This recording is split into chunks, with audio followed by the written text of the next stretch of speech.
Ayan, exit tayo dito sa North Point. Ayan. So, akyat tayo dito sa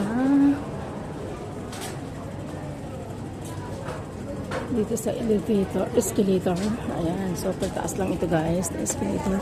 Pila lang tayo dahil marami talaga ang mga ayan, super dami, no? Kaya okay lang yan guys. Relax yung movement. Ayan. So, iyakin niya natin hanggang sa dulo. Then dito guys, siyempre, lakad-lahin tayo diretso dito. Ayan. Ayan, may CR din dito guys. No worry. And then, diretso tayo dito. Pa-exit tayo dito. And then, exit muna tayo guys. Ayan. Once na exit natin dito, hanapin na natin dito ang exit papunta sa North Harbor. Okay guys, exit tayo sa exit A. Ayan, exit A tayo. Harbor North Hyatt. So ayan guys, nakita natin yan. Exit A, Jabba Road. Okay, so diretsuhin lang natin ito dito guys. Ayan, tuloy hanggang dulo. And then dito guys, akyat ulit tayo ng escalator para maka-exit tayo sa exit A.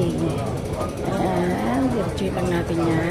So dito nga guys, andyan yung Harbor North Hyatt Center, Victoria Harbor, Hong Kong. Andito sa tayo, exit A1. So continue tayo dito guys. Ayan, nakikita na tayo, exit A1. Diretso tayo dito. Ayan, exit lang tayo dito. At ito na nga guys, makikita na ninyo. So, exit na tayo sa exit A1. And then, makikita na ninyo ito dito. So, tatawid lang tayo guys.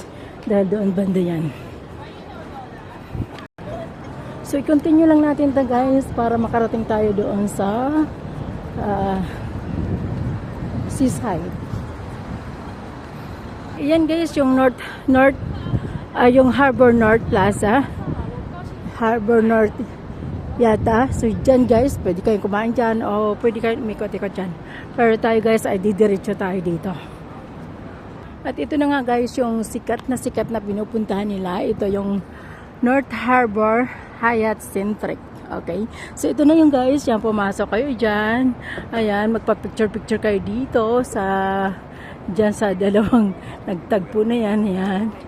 So pero ikot tayo dito guys. Dito tayo guys, diretsuhin natin ito. Makikita natin ang 7-Eleven. Ayan.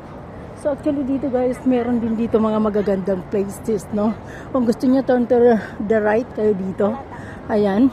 So pwede naman dito guys mag-upo-upo, banding-banding, no? So ayan, at makikita mo nga guys ang ferry. Ayan, makikita mo ang ferry.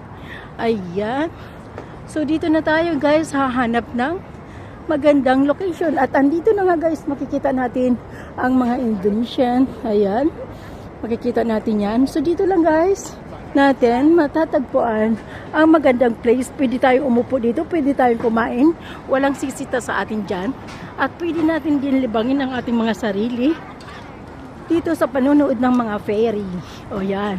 Tapos sa taas naman ay andyan yung mga sa taas, no? So ayan, so makikita nyo guys, andi dito din sila. Ayan. So mga Indonesian yan. So yan. So at saka napakaganda guys dyan sa ilalim yan. Meron din dyan. Okay? Meron tayo dyan mapupuntahan. Pwede din tayo magtambay dyan sa loob na yan. Okay guys? Yun nga lang kung gusto nyo ng ayaw nyo ng amoy ng tawag dito ng lumot, no? ng ano, pwede kayong dito magtambay-tambay dito, ano. So napakadali puntahan dito guys. So tara na guys, punta ka na kayo dito at siguradong maaaliw kayo. Napaka-relax dito guys, ma-relax kayo guys dito. At saka higit sa lahat guys, o yan, maganda ng pangitaan. Make sure lang guys magdala kayo ng baon ninyo. Okay, pero no worry, lahat naman dito guys ay merong mga available na makakain. At andyan, sa dami naman yan, mga restaurant na yan, magdala lang kayo ng pera ninyo. Ayan, Winter Switzerland. Ayan, makikita nyo yan guys. Nag-blur ang aking cellphone. Ano ba nangyari din eh? Ayan, against the light pala tayo. Yun, Winter Switzerland, din dito yan. Makikita na ninyo dito. Ayan, o diba guys? ko yan. Pero mga plastic lang guys yan ha. Huwag kayong masyado. Akala nyo, original yan. Original nga ba? Plastic lang guys. Ayan. O, ayan. So, ayan. O, diba guys? Ang ganda ng upo-upo dito nila. Libre lang yan guys. Walang problema. O, kung gusto nyo naman kumain sa loob, ayan, may restaurant dyan. Okay guys. So, yan lang guys. Bye-bye.